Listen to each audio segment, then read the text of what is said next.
estamos de regreso acá en Este Oeste conversando acerca de este dilema fiscal, administrativo e incluso para nosotros como ciudadanos se ha generado con estas modificaciones a la ley de actualización tributaria. Y estábamos hablando entonces de esa parte administrativa. Nos acompañan hoy Walter Figueroa, quien es economista, investigador de ICEFI, el Instituto Centroamericano de Estudios Fiscales, y Marvin Flores de Acción Ciudadana. Ellos emitieron un comunicado hace unos días donde hacían algunos de los comentarios que ya hicimos en estos primeros dos segmentos. Pero otro de los puntos que ustedes plantean allí es el problema ya estructural de déficit, porque todos recuerdan las discusiones que hubo entre Miguel Gutiérrez, antiguo superintendente de Administración Tributaria, con el ministro de Finanzas, donde el superintendente decía: las metas fiscales que están planteadas y que me están exigiendo a mí como superintendente que firme un convenio son incumplibles. Le dijeron tanto y de todo que al final lo echaron porque se oponía a querer cumplir con esas metas. Los siguientes 3 meses, el gobierno ha retrocedido en 2 ocasiones diferentes acerca de las metas fiscales, dándole la razón a Miguel Gutiérrez al final. Ahora, el problema es más allá de quién tenía la razón. Es un problema estructural en este momento de déficit para el Estado. Sí, y eso es lo que más preocupa, porque la medida de reducción estimamos que tenga una consecuencia de pérdida en la recaudación de alrededor de entre 400 y 500 millones de quetzales. Y ICEFI ha detectado que hay un agujero fiscal para este año 2013 de 6.100 millones de quetzales. Asumiendo que se ejecuta todo lo que está de lo del gasto y de la inversión. Exactamente. Aquí, de esos 6.100 millones, 2.030 millones corresponden a una pérdida de recaudación. Específicamente por una mala estimación debido a las cifras que presentó el Banco de Guatemala, que planteaba Miguel Gutiérrez que no se iban a lograr recaudar. Por ahí estaba más o menos la diferencia con ellos. Exactamente. Entonces, eso es lo que más preocupa, el contexto fiscal. 6.100 millones, tenemos que atender un gasto. De esos 6.100 millones hablamos que hay 2.030 de recursos tributarios, y hay otra cosa que preocupa más, que es una cosa que tiene que aprobar el Congreso, que son los préstamos, específicamente 2 préstamos por un monto de alrededor de 3.550 millones de quetzales. Uno de ellos que sirve para refinanciar parte de la deuda. Exactamente. El BID, y el otro. El otro también refinancia deuda, y van alrededor de 700 millones asignados para el Ministerio de Comunicaciones. Para infraestructura. Exactamente. Y yo le agregaría al análisis que hace acá el amigo del ICEFI el tema de que para este año el Congreso de la República no presupuestó las pérdidas operativas del Banco de Guatemala. Y ahora resulta que el Banco de Guatemala para el próximo periodo fiscal está pidiendo que le acrediten los 1.500 y más millones de este año más lo que se prevé. O sea, ahí hay otro impacto de nuevo 2 centavos para el presupuesto del próximo año. Entonces, si le metemos el tema del déficit estructural histórico en el país, más la pésima gestión que ha habido en el tema de aduanas, que también ha impactado en el tema de la recaudación, más ese tema de pérdidas operativas del Banco de Guatemala, más que el otro año es un año preelectoral, que en el Congreso, si no está pasando nada este año, el otro año va a pasar menos. Yo creo que el gobierno tiene un panorama más que complicado. Hay un tema adicional ahí, y es que la solución fácil, entre comillas, administrativa, es reducir gasto. Digo fácil entre comillas porque no es tan fácil simplemente ir y reducir gasto, especialmente en un país que tiene tantas necesidades de inversión y de gasto público, y entonces se vuelve un problema de desatención de necesidades insatisfechas en todo el país, Marvin, y esa es una de las partes más de fondo que tiene ese problema de todos modos. Sí, efectivamente, nosotros vemos el tema estructural del déficit por 2 lados, es decir, no solo del lado del ingreso, que ya lo discutimos un poco, sino también del lado del gasto, y aquí es en el tema que nosotros centramos como Acción Ciudadana por el tema de la calidad del gasto. Es decir, se aprueba hay que recordar que la reforma tributaria que aprobaron a principios del año y que generó una serie de problemas en la SAT porque no sabían cómo aplicarla y un montón de cosas, se quedó coja, porque lo que planteaba esa reforma era como una mesa de 3 patas o un banco de 3 patas, que esa era una pata, pero las otras 2 que eran temas de transparencia, lucha contra la corrupción y todo, eso nunca pasó en el Congreso.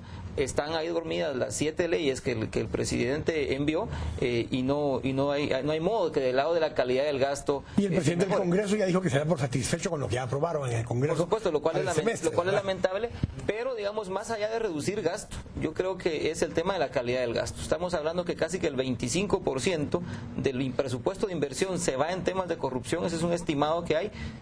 Es decir, no habría que reducir gasto, habría que mejorar la calidad del gasto, creería yo, pero a ese tema yo creo que el gobierno difícilmente tiene voluntad de entrar. Hay un tema adicional que ustedes han manejado, y ustedes lo mencionan de alguna forma en el comunicado también, tiene que ver con que en la mayoría de países el impuesto a derivados del petróleo o el impuesto a circulación de vehículos tiene un alto porcentaje que se redirige a inversión en transporte público. Claro. Aquí seguimos dando subsidio solo en la ciudad de Guatemala para el tema del transporte público, mal manejado, poco transparente y todos los problemas que ya hemos discutido contigo acá en el programa también, pero además parte de ese recurso estaba direccionado a municipalidades para que lo invirtieran en las vialidades de sus municipios, en sus áreas urbanas o en sistemas de transporte en sus municipios. Esa es una parte que se modificó también en la actualización tributaria hace un año, en el 2012. Y con esta reducción, ¿a quién le reducen? ¿Al fondo común? ¿Al fondo vial? A lo que es lo que le trasladan a municipalidades, porque hay una norma que establece cómo se distribuye ese impuesto y en qué se debe gastar. Sí, yo creo que lo más seguro es que va a impactar a todos los destinatarios proporcionalmente de ese beneficio, ¿verdad? Entonces va a haber generar conflictos a nivel municipal por todos lados. Las municipalidades en este momento tienen un tema de crisis y un reto por el tema de la tasa municipal de la energía eléctrica. Están tratando de obtener más recursos, pero tampoco dan muestras de calidad del gasto. Ayer, en estos días, precisamente, capturaron a otro alcalde en funciones, no exalcalde, y hay una lista de más de 30 por delante, ¿no? Entonces, el tema de la calidad del gasto sí es totalmente lamentable. En el tema del subsidio, digamos que la parte que tú mencionabas del tema de que el impuesto de circulación del petróleo vaya direccionado a subsidiar a los segmentos de población que no tienen vehículo, esa es la idea del Estado subsidiario, pero bajo una idea o bajo un principio de calidad del gasto y de eficiencia y buen manejo del mismo. Pero ese espíritu un poco siempre se habla de que es un sistema tributario progresivo, pero el gasto, en muchos casos se habla que es un sistema de gasto regresivo, o sea que no logra redistribuir mucho en el gasto porque vuelve a invertir en las personas que pagaron los impuestos originalmente y no cumple una función realmente redistributiva. Y ese es parte del dilema que también se da con este caso, porque sale el presidente con un argumento diciendo, le estamos reduciendo a 2 millones de personas, que son 2 millones de familias. Si ya lo multiplicamos por 3, 4, 5 personas, son 5 a 10 millones de personas. Entonces resulta ser que todos tienen carro en el país, cosa que no es cierto. Y entonces empieza a generarse un discurso más populista todavía, tratando de justificar el por qué se redujo el impuesto. Y es que ahí hay que tener cuidado con la interpretación de las cifras, porque efectivamente la SAT, al revisar las cifras de parque vehicular, tiene hasta mayo de este año un parque de 2.4 millones de vehículos. Entre motos, carros, lanchas, helicópteros. Exactamente. Resulta que las familias, no hay una relación de 1 con 1 entre vehículos y familias. Mucha de la flota es comercial, por ejemplo. Exactamente, ahí está, hablábamos de que hay motos, hablamos de cabezales, hablamos de los autobuses, microbuses, etcétera. Entonces, ahí hay que tener cuidado con esa cifra. Hay cifras oficiales que nos dicen que hay alrededor de 3 millones de hogares en el país. Con la cifra que mencionaba usted anteriormente. Si 2 millones tuvieran carro. Entonces, más o menos el 15% de los que es el 15% de los hogares no tienen vehículo, el otro 85% tiene ese privilegio de tener vehículo. Habiendo hecho estudios aquí en la ciudad de Guatemala por temas de orígenes y destinos y demás de transporte, el 50% de las familias en el municipio de Guatemala tienen algún tipo de vehículo. Más solo la mitad de ellos lo utilizan a diario como un modo de transporte. Pero estamos hablando de la ciudad de Guatemala.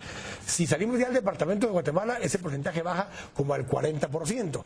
Y si vamos al resto del país, bajará como al 20%. Entonces, realmente quienes tienen vehículo a su nombre y que lo utilizan y que le pagan el impuesto de circulación de vehículos, será como un 20% de los hogares. Fuerte. Eso nos obliga a revisar un poco más las estadísticas oficiales, y por ahí la encuesta nacional de condiciones de vida del año 2011 nos dice que aproximadamente el 24% de los hogares tienen vehículo. Yo haciendo mis números aquí rápido te diría 20, en COVID dice 24.